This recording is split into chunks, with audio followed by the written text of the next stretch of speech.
Native people, Native culture, Native knowledge. Hi, I'm Jeannie Green, bringing you award-winning Heartbeat Alaska. Bringing you national and international Native news, this is award-winning Heartbeat Alaska, the premier Native voice in Native programming. There's a heartbeat, louder than thunder, revolution is in the air. There's a heartbeat deep inside our mother. Are you too cool to care? Now, with Heartbeat Alaska, here's Jeannie Green. Hello, everyone, and welcome to Heartbeat Alaska Native News and Native Information. I'm Jeannie Green. Thank you so very much for joining us.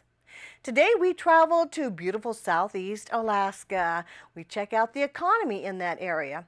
There's a lot to learn on today's program. I think it'll be helpful. I'll be back right after this with Southeast Alaska. There's a heartbeat, louder than thunder, revolution is in the air. There's a heartbeat deep inside our mother. Are you too cool to care?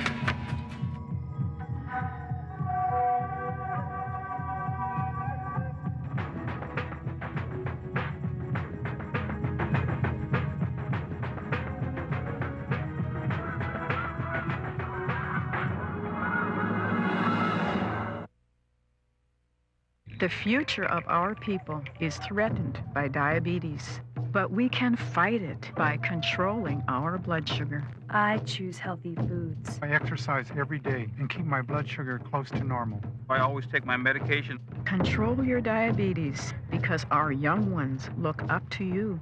We must take charge for future generations. Control your diabetes for life.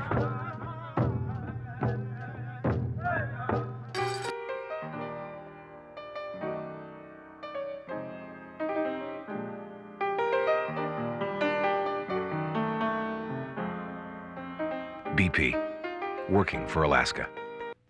Support for this program provided by Blue Cross Blue Shield of Alaska. We've been here since before Alaska was a state, and we'll be here when you need us. We're here. We're with you. Blue Cross Blue Shield of Alaska.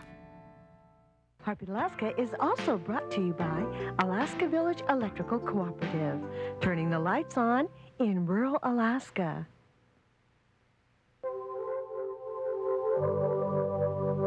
Heartbeat Alaska is sponsored in part by Chugach Alaska Corporation. Welcome back. According to recent reports, the economy in America is glowing and growing.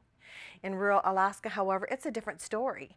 We travel to Southeast Alaska and find out how they're combating the problems in fisheries and the forestry. Let's look at villages in rural Alaska thanks to this video from Sealaska Corporation.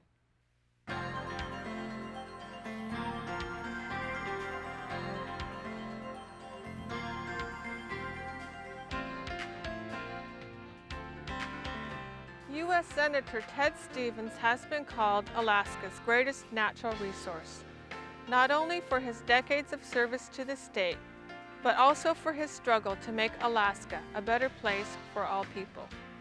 And his legacy may forever change rural Alaska as we know it. Hello, I'm Corrine Garza. In 1998, Senator Ted Stevens pushed a program through Congress to help bring rural Alaska into the 21st century. This program is called the Denali Commission.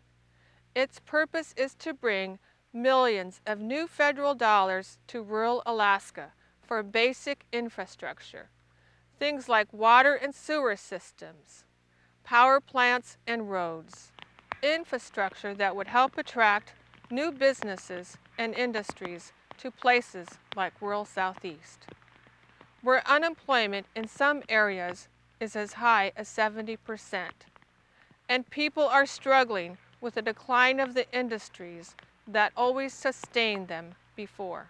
You know, the timber decline has really impacted Yakutat. We used to have the timber and fishing, and now we're not doing either one of them. Our fishing resources are being depleted, logging's winding down, so we have to find some other means of survival. Kake Tribal Corporation is in Chapter 11 bankruptcy. We've lost a lot of people in the community. The schools are facing some critical situations with loss of student population and things surrounding the loss of jobs in Kake. A number of things have occurred in southeastern Alaska that create this economic development crisis in our region. The Tongass Land Management Plan and the delay in that plan has lost opportunity. It's chased the timber industry away. We've seen a downsized industry. It's restrained the tourism, recreational development. Fisheries in our region has been impacted not only by the markets but by politics. The mineral development has been slow, and the impetus for a wake-up call for us to call us to action has been Senator Stevens' effort on the Denali Commission. But when the Denali Commission made its first round of appropriations, Southeast was left out, mostly because the communities weren't organized. Southeast leaders say it was a wake-up call. Most definitely a wake-up call. When you're talking of $20 million that was directed towards rural Alaska, and we are considered part of that, and very little, if any, money came to our rural community. Yeah, it was a definite wake-up call. What it made us feel like is that if we do not get involved in educating the Denali Commission members on the very serious problems in our rural communities, then we better just be willing to accept the long-term status quo.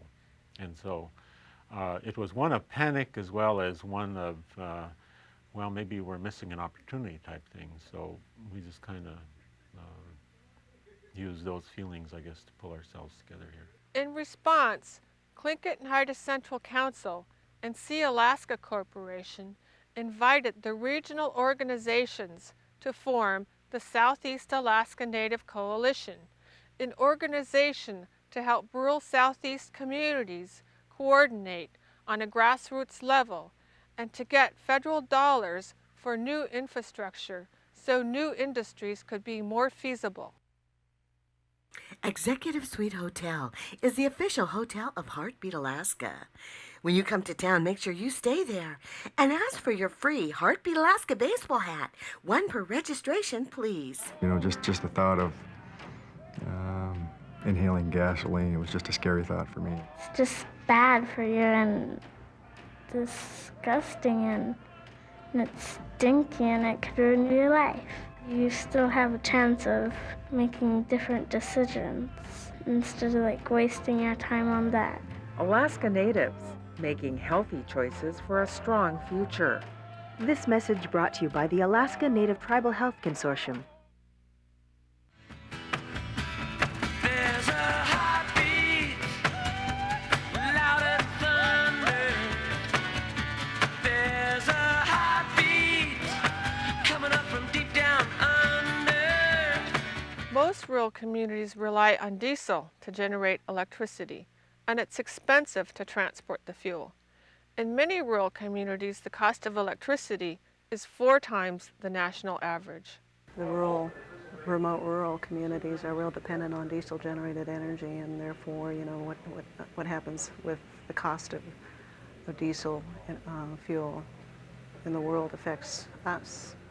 And of course, you have the barging situation. Everything has to be barged in. That's very, very costly. If you're living in a small community and you have a home, you have a refrigerator, lights, a family to keep warm in the modern housing that we're trying to build in our rural communities, that's a large part of your monthly revenue that's dedicated to paying your light bill. That is a cost that could be spent in some other way to enhance the education of your children or create a business investment or do some other thing from your household. The same thing goes with business. It's very inhibiting to most rural areas. It affects the economy throughout every phase of it. If be it commercial fishing, you get lower prices for your fish because the electrical prices are more. Any type of manufacturing, you're going to, you have to figure in the cost of electricity into that, and if it's higher,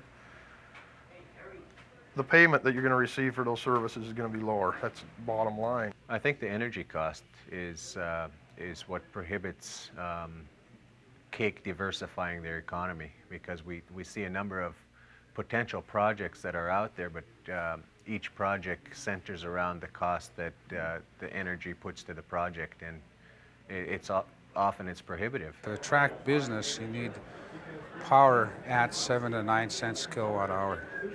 And you're looking at power presently today in rural communities, particularly in Southeast, is around 16 to 18 cents a kilowatt, depending on which community you're in. So you're already above that by half. It's not an insurmountable obstacle, but it's a huge deterrent. You have try to attract businesses in the fishing industry, value-added businesses for timber. The first things they look at is cost of power. And when you're marketing your power at 17, 18 cents kilowatt hour, it's a tough hurdle to get over. To make matters worse, the cost of power is going up because the state has cut a program called Power Cost Equalization, or PCE. That program uses state dollars to help lower the cost of rural power. But the legislature has scaled back the program for residents and banned rural businesses from using it altogether, creating another obstacle for economic growth in the bush. I must admit, I don't understand the reasoning here. On one hand, the Republican majority said the only way rural Alaska will get ahead is through economic development.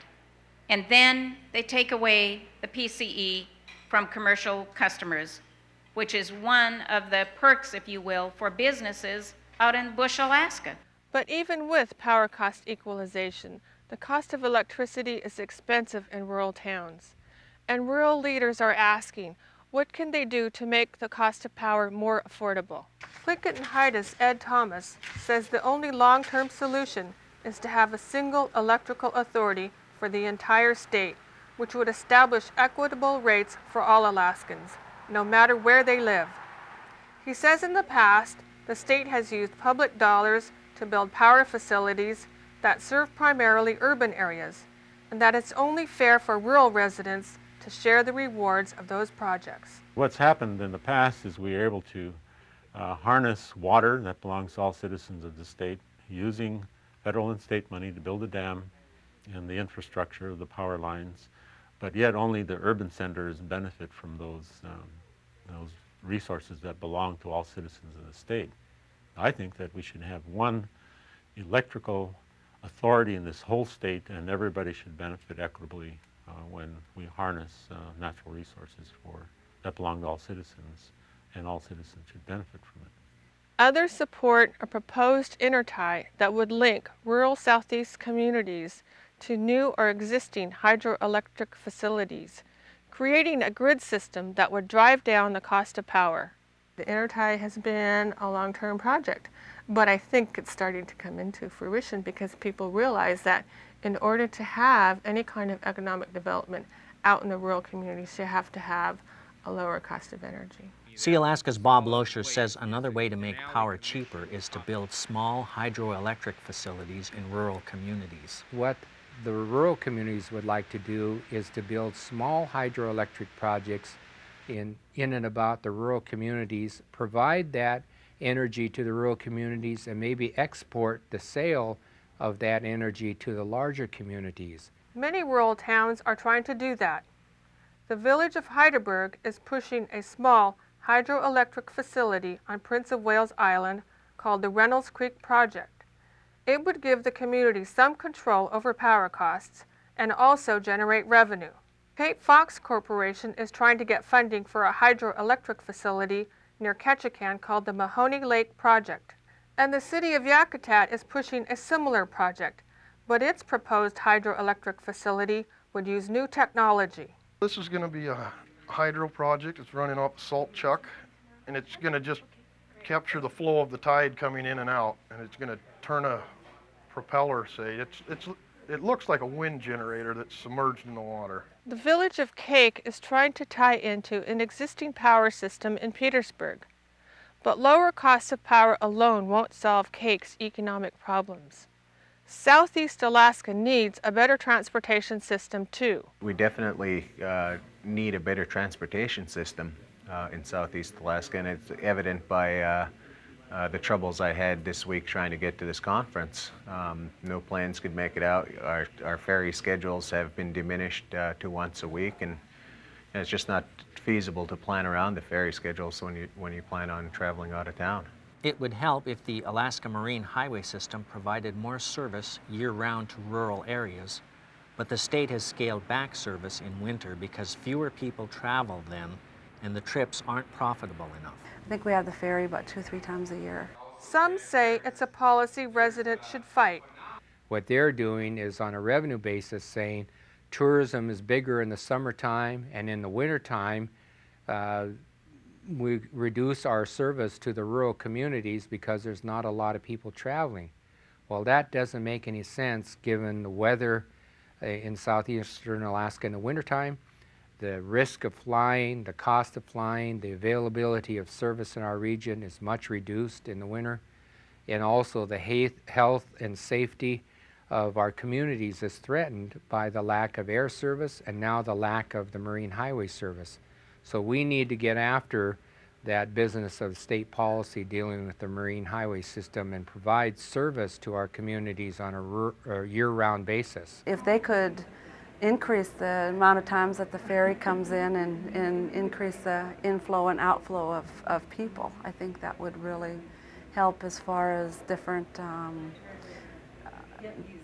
economic growth development. Infrequent ferry service is just one hindrance to economic growth. Lack of roads within communities also is a problem. The BIA's Bob Martin says there's millions of dollars available to Alaska every year for roads, not only through the Denali Commission, but through Congress, the Bureau of Indian Affairs, and the state legislature. There's a lot of sources for funds. People who want to develop economically may have a mineral source, for instance, like Prince of Wales has one, has several. They may want to access an area for a new housing which is needed in their communities. Just the demand for housing is ever increasing. They can go to directly to the Congress. That's always an option, and a number of communities have done that. They can go to the State Department of Transportation Public Facilities and nominate that project. Individual tribes can also come to the Bureau of Indian Affairs. The high cost of transportation and energy are two of the biggest issues facing rural southeast Alaska today. But government dollars are also available to fund other types of projects that would improve the quality of life for residents of rural southeast Alaska. The village of Angoon is trying to get funding for a new state-of-the-art medical clinic. Craig is pushing for 3 projects, including a new community center. Haines wants to find a long-term solution to its solid waste problem and improve its harbor facilities. The city of Hoonah wants funding to build a consolidated bulk fuel tank farm and to improve other infrastructure. Heidelberg wants to build a community facility in addition to 2 other projects. Kake is pushing 3 projects, including one that would renovate its cannery, which is designated a National Historic Landmark. The village of Kasaan wants to extend water, sewer, and electrical services to a subdivision and complete construction of a road. Ketchikan wants funding to build a bridge to its airport and to expand its access to hydroelectric power. The community of Klawock wants to expand its water facilities and improve its roads and landfill. Metlakatla is trying to get funding for a new health facility, a civic center, and a crisis home. Petersburg is promoting 3 projects, including one that would expand its harbor. The people of Saxman are hoping to rebuild their community center and expand hydroelectric facilities. Sitka wants to convert its defunct mill into an industrial park. And Skagway is promoting 3 projects, including one to build a senior center and daycare facility. The city of Wrangell wants a new deep-water harbor and a native cultural center. The city of Yakutat is pushing for a new bridge, and Tlingit and Haida Central Council wants to improve all tribal solid waste facilities for the long term.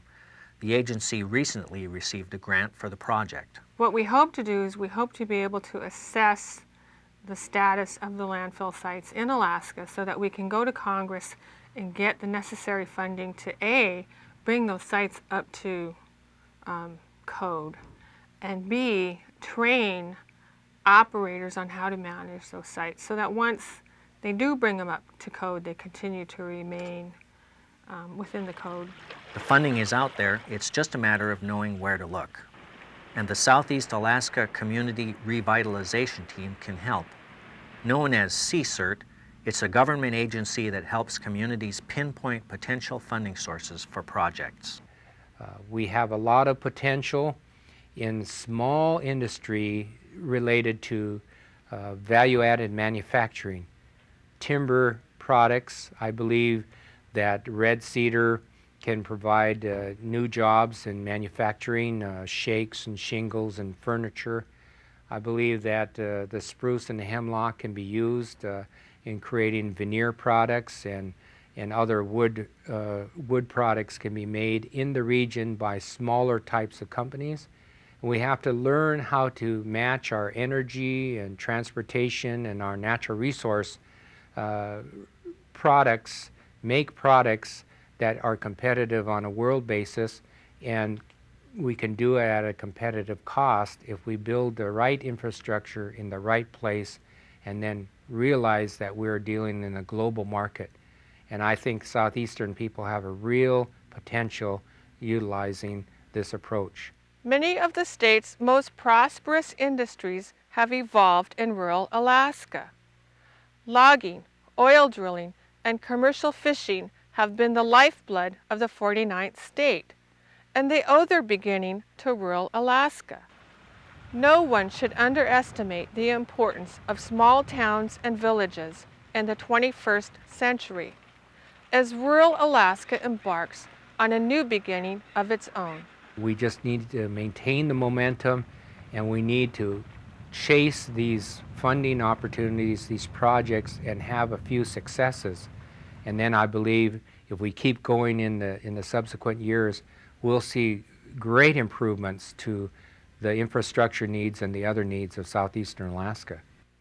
Thank you so very much, everyone, for helping on that story. Thank you, Dan Etchelane from Sitka, Alaska, and Ross Sobolev. Thank you very much for contributing this information to Heartbeat Alaska. God bless every single one of you, and look for us next week, won't you, for more news and information from the natives of Alaska. I'll see you then.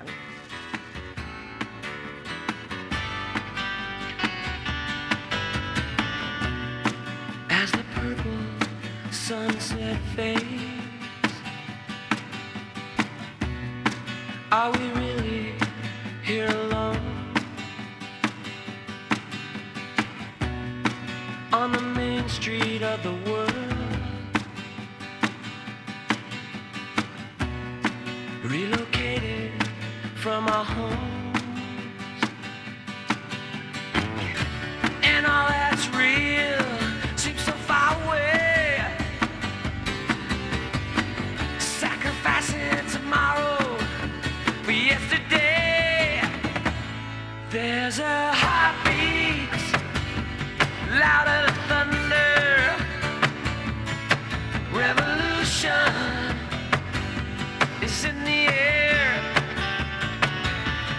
There's a heartbeat deep inside our mother. Are you too cool to care? You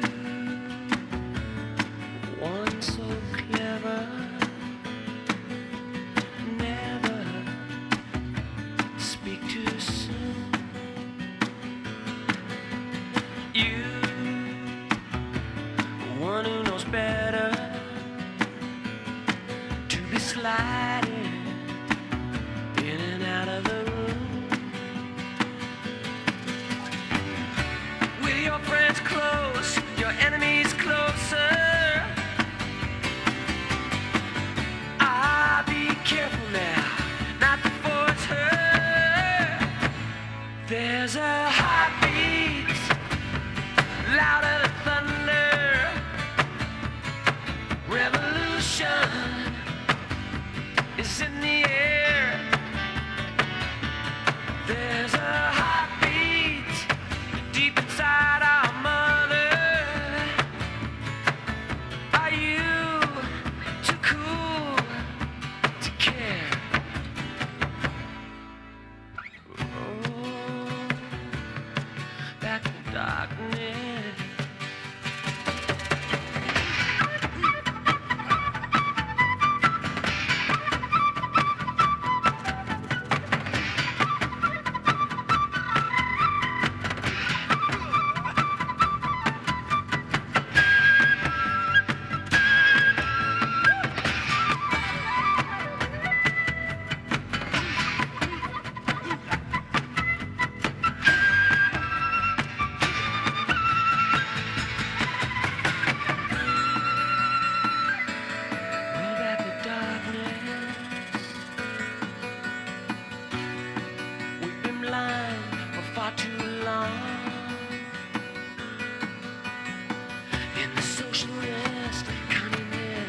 Democracy,